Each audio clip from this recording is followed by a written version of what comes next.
Ay, eto na, mga kabibing! Umabot na sa ibang bansa ang theme song ng E80. At alam nyo ba, international na ang noontime show natin? Oo, ito ay isang big news sa lahat ng mga legit Dabbercats, sa mga E80 at TVJ fanatics. Oo, as in, windang ako mga kabibig. Narinig ko yung Japanese style ng kanta ng E80. As in, tumayo ang balahibo ko knowing hindi lang pala sikat sa Pilipinas ang E80 ang TVJ, kundi pati sa Japan. So it means international na ang beauty na mga legit Dabbercats. Napakinggan nyo na ba? Nako, sabi dito ay grabe.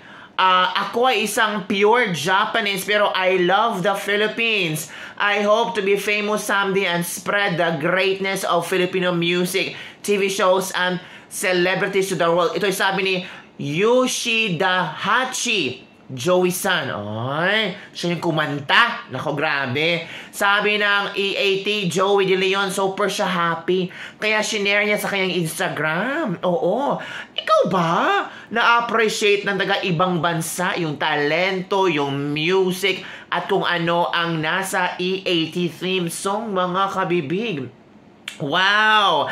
Japanese version. Love it. Japanese are peace-loving people and very hospitable and respectful. Kaya pala, itong Japanese na ito ay talagang translate niya ang kantang E80, ang theme song ng E80. It's because ramdam niya na parang iba ang E80, iba ang surrounding, ang loving, respect is always there, and friendly sa mga tao.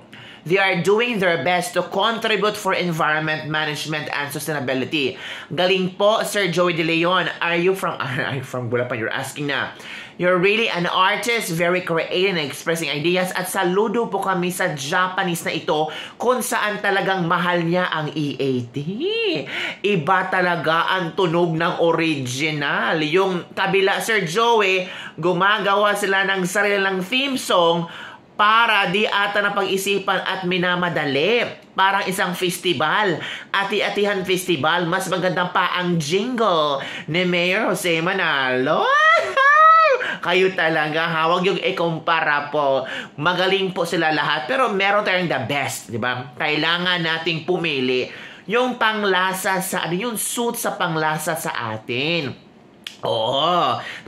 Lahat naman maganda, pero may the best. Ay, di ba? Pakinggan natin, ha. Konti lang, baka maano tayo sa honor. Pero ha, disclaimer lang, talagang ang Japanese na ito ay talagang binigyan niya ng time para i-translate niya ang every Filipino words into Japanese para makanta niya ito at ma-share sa mga Filipino viewers, lalo na sa mga E80 TVG legit Dabbercats. Let's listen.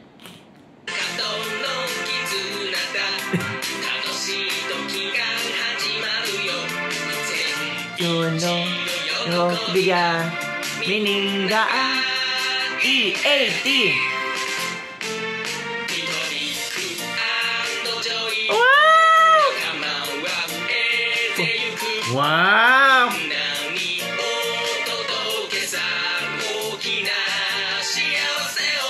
Oh, diba? Oh, yun. Napakinggan nyo na ba? Ay, dapat hanapin nyo. Trending talaga, grabe, pinag-usapan to. Sabi ng iba, naku, international na ang E80. Hindi talaga nila mapipigilan. Hindi lang mga Pinoy ang nahuhok sa E80, lalo na sa sugod bahay, mga kapatid. Pati na sa ibang bansa, katulad ng Japan, I don't know, baka ikaw, mga OFW sa iba't ibang sulok ng mundo. Comment down below kung meron ba kayo na pwede nyo pwede nyo i-translate into your language kung saan kayo nakatira ngayon. O, diba?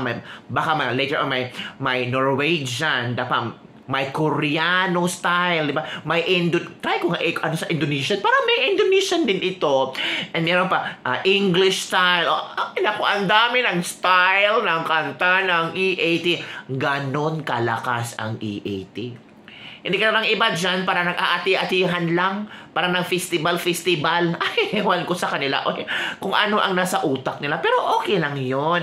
As long as they want to spread happiness and laughter and money daw. Kailangan ba talagang meron talagang money? Hindi pa pwede laughter and happiness lang? Ay, nako, ewan. So, ito pa ang mga komento. Kahit anong version pa pong lumabas, nakatatak na po sa puso at isipan namin ang tunay at legit Dabber Cats. Oh, ay, nakatatak sa puso at isipan ang tunay na legit Dabber Cats. Galing ng pagka-translate, Boss Joey. Good vibes na talaga. Wow, di lang mula Apari hanggang Hulo, umabot na sa Japan. Oo nga, sabi ko sa'yo, international na ang kantang EAT. Iba talaga.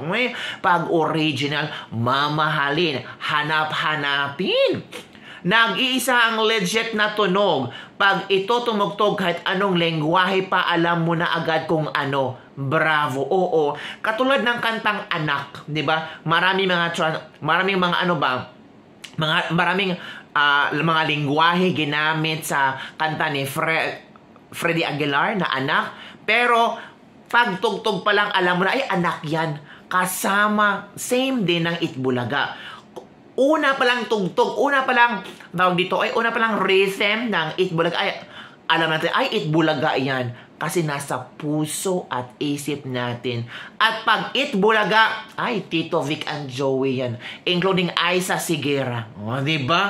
Ganun talaga ngayon. Including Jose, Wale, Paolo Ballesteros, sino pa, Ryan, sino pa, Chacharap.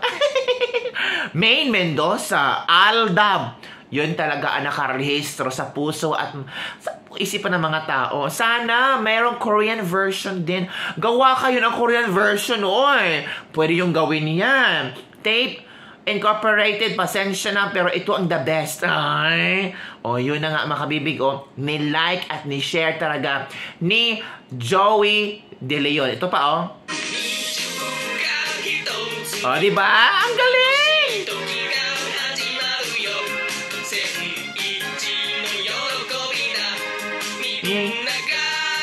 EAT. Diba? Ganon. EAT. Diba? Hay nako. So, yun lang ating latest kabibig news chika for today. And don't forget to like, subscribe this video. At this channel pala. Arigatou gozaimasu. Washing. Basta, magaling talaga ang mga taga TVJ, EAT. Naku, kaya #1 sila, oy. Umabot na sa Japan. And I'm sure umabot yan sa Mars, sa Venus, sa Pluto. Aabot ito. Bye everyone, see you next time.